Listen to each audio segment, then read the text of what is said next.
राधे राधे बच्चों, आज मैं आप लोगों के लिए लेकर आया हूँ कक्षा 10वीं का गणित भाग 2 प्रश्न संग्रह 1.3। तो हमने पिछले प्रश्न संग्रह में देखा था, पिछले लेक्चर में 1.2 को हम कंप्लीट किए थे। आज हम चलते हैं प्रश्न संग्रह 1.3 लेकर। तो प्रश्न संग्रह 1.3 में हमें त्रिभुज की कसौटियों से संबंधित प्रश्न पूछा गया है। और जैसे है सवाल, आकृति 1.55 में ABC हमें दिया है, कोण B 75 अंश है और EDC हमें दिया है 75 अंश। तो इनमें दो त्रिभुज किस कसौटी के अनुसार समरूप हैं, उनकी समरूपता की एकाएक संगति लिखिए। तो देखिए हम लोग हल लिख दिए। सबसे पहले त्रिभुज ABC और त्रिभुज ABC और त्रिभुज EDC में पहला कथन देखिए हमने लिख दिया, कोण ABC सर्वांशम कोण EDC प्रत्येक 75 अंश। दोनों कोण का माप कितना होगा? प्रत्येक कोण 75 अंश, प्रत्येक कोण 75 अंश। दूसरा कोण ACB सर्वांशम कोण ECD। अब यहाँ क्या रीजन डालोगे? देखो दोनों समान कोण है, ACB भी यही कोण है, ECD भी यही कोण है। तो हम लोग क्या लिखेंगे? सामान्य कोण, सामान्य कोण। तीसरा स्टेप आ जाएगा, त्रिभुज ABC समरूप त्रिभुज EDC। अब यहां देखिए कौन सी कसौटी से हुए? को क्या लिखेंगे? समरूपता की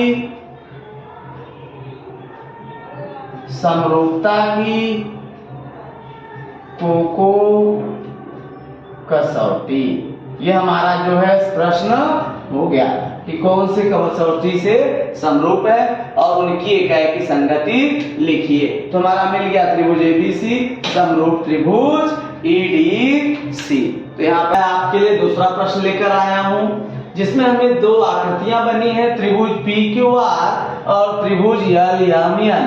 बोला है कि यदि ये दो त्रिभुज आपस में समरूप है तो कौन से कसौटी से समरूप है। तो सबसे पहले देखिए हम लोग लिखेंगे हल, त्रिभुज PQR और त्रिभुज LMN में पहला देखिए क्या हुआ, PQ बटा LM बराबर PQ बटा LM बराबर 6 बटा 3 बराबर 2 बटा 1। दूसरा स्टेप हुआ हमारा, QR बटा MN बराबर 8 बटा 4, 4 एकम 4 दूनी 2 बटा 1। तीसरा हमारा हुआ देखिए, PR बटा LM बराबर 10 बटा 5, 5 एकम 5, 5 दूनी 10 बराबर 2 बटा 1। इसलिए चौथा स्टेप हमारा होगा, PQ बटा LM बराबर QR बटा MN बराबर PR बटा LN बराबर 2 बटा 1। किससे मिलेगा ये कथन? 1, 2 और 3 से, 1, 2 और 3 से। इसलिए त्रिभुज PQR समरूप त्रिभुज LMN, त्रिभुज PQR समरूप त्रिभुज LMN। कैसे? भुजा भुजा भुजा, समरूप त्रिभुज की संगत भुजाएं समानुपाती होती हैं। समरूपता की भू कसौटी। तो हमारा ये प्रश्न हमें मिल गया। अब हम आपके लिए तीसरा प्रश्न लेकर आए हैं। इसमें क्या दिया है कि 8 मीटर और 4 मीटर ऊंचाई वाले दो खंभे समतल जमीन पर खड़े हैं। सूर्य प्रकाश से उन खंभों की परछाई 6 मीटर और पड़ती है। छोटे खंभे पर 6 मीटर, खंभे की परछाई 6 मीटर, तो बड़े उसी समय बड़े खंभे की परछाई कितनी होगी? तो यहाँ पर देखो, सबसे पहले है हल, हमें दिया है PR और AC दो खंभे समतल जमीन पर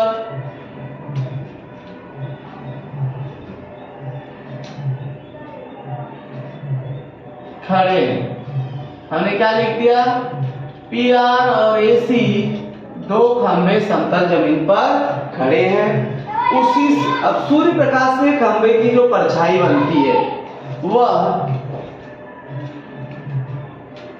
QR और BC यह खंभे की परछाई है। हाँ, अब खंभे की परछाई एक ही समय पर पड़ती है, तो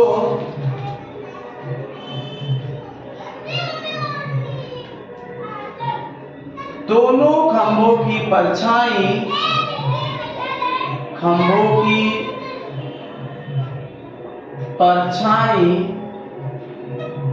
एक ही समय पर है।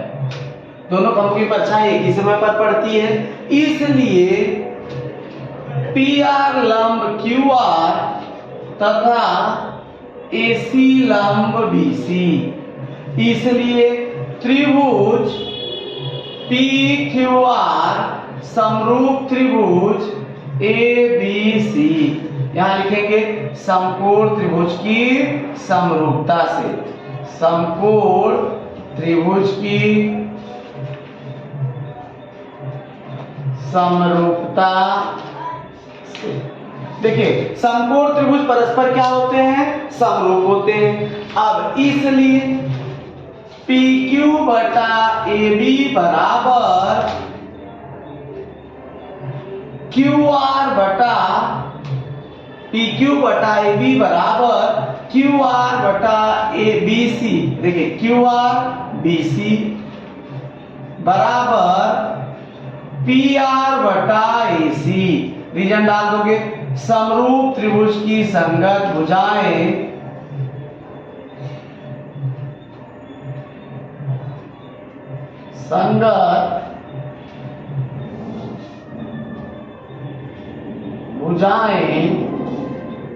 समानुपाती होती हैं। समरूप त्रिभुज की संगत भुजाएं समानुपाती होती हैं। ये हमें मिल गया। अब देखिए, हमें जो चाहिए वो हम लोग ले लेते हैं। पहला स्टेप, दूसरा स्टेप, तीसरा स्टेप। देखो, QR बटा BC बराबर PR बटा AC।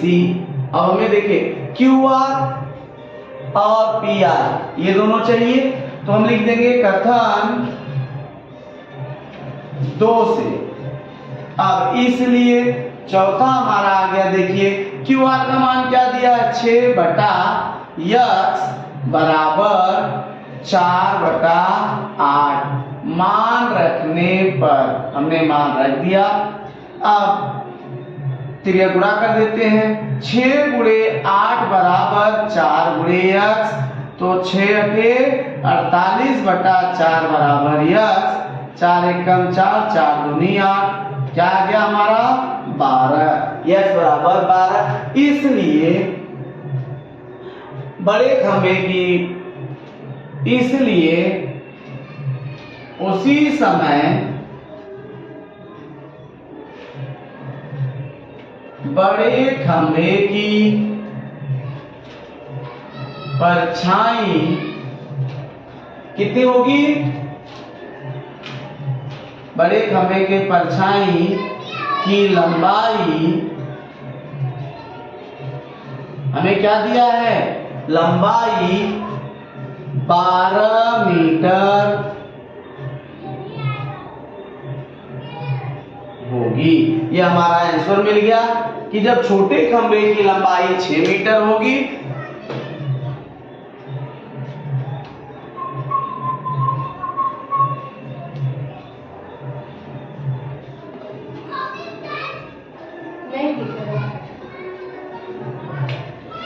तो देखिए x बराबर आ गया हमारा 12, इसलिए उसी समय बड़े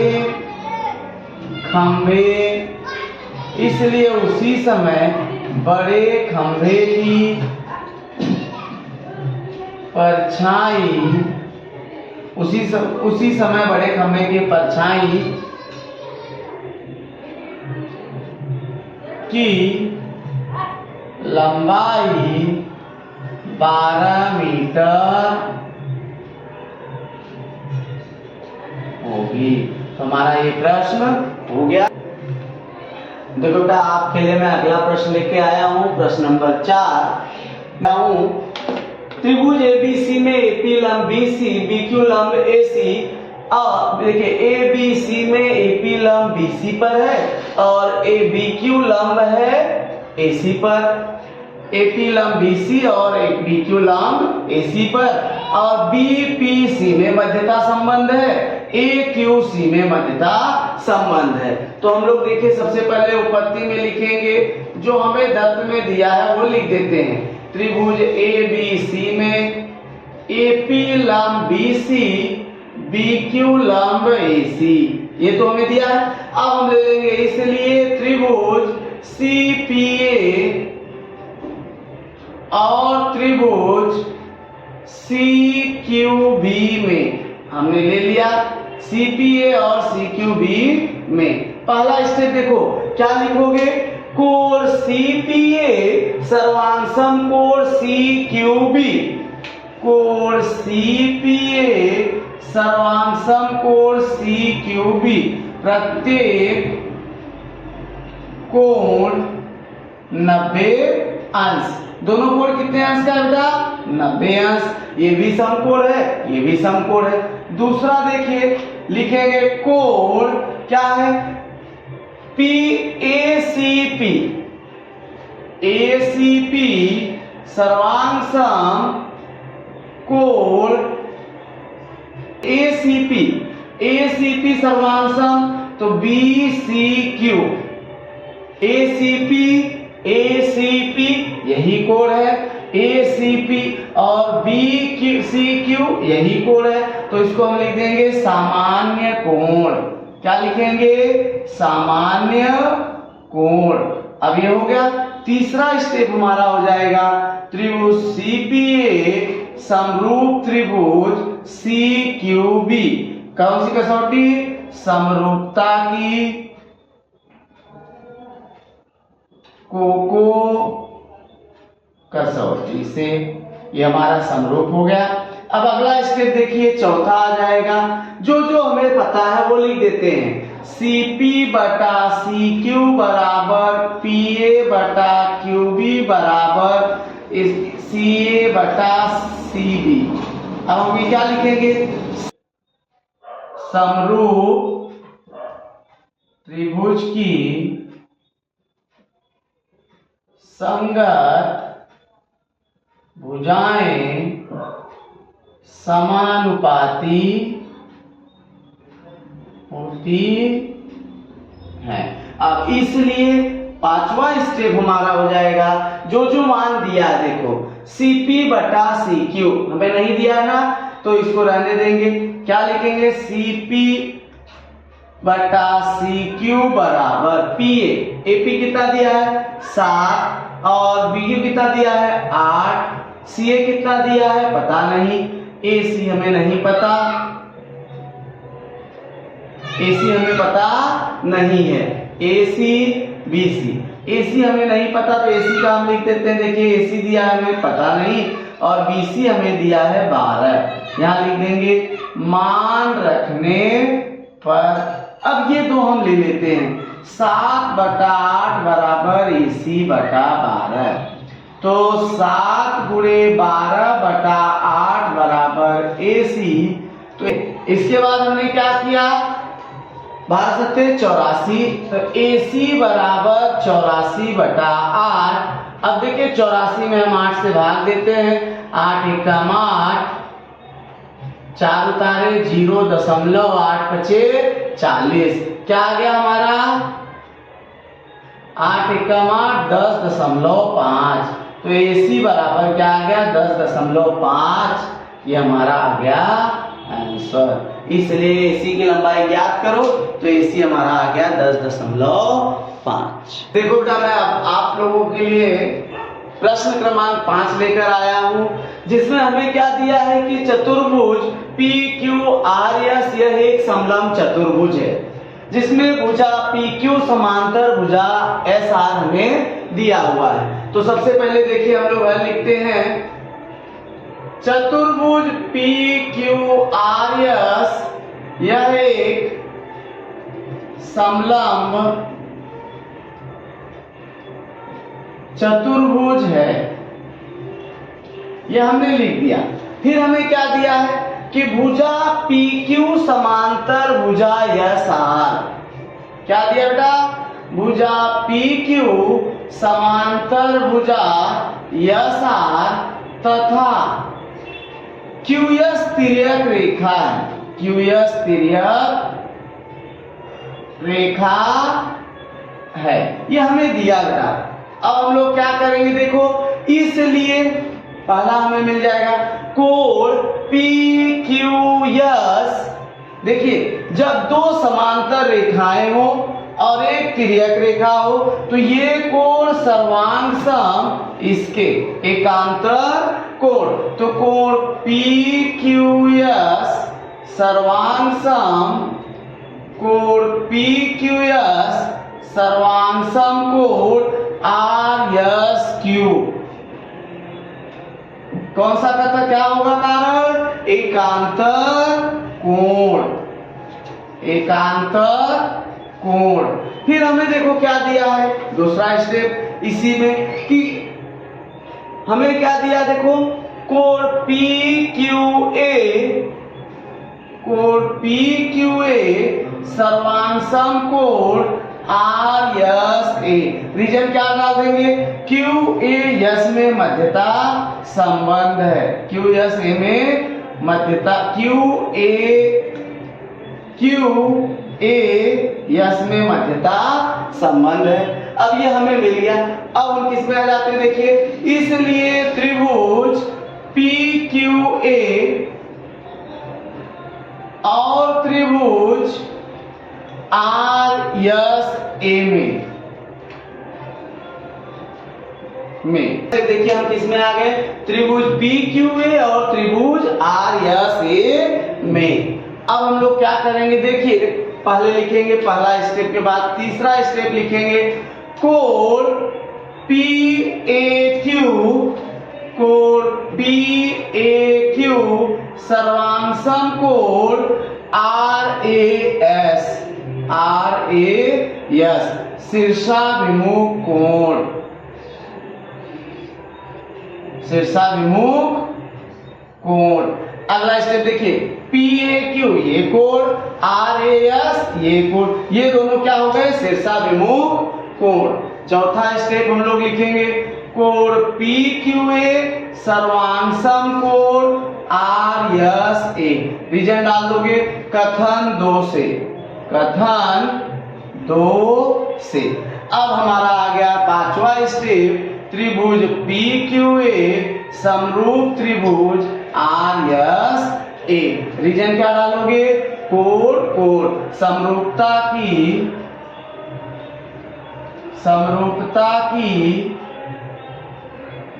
को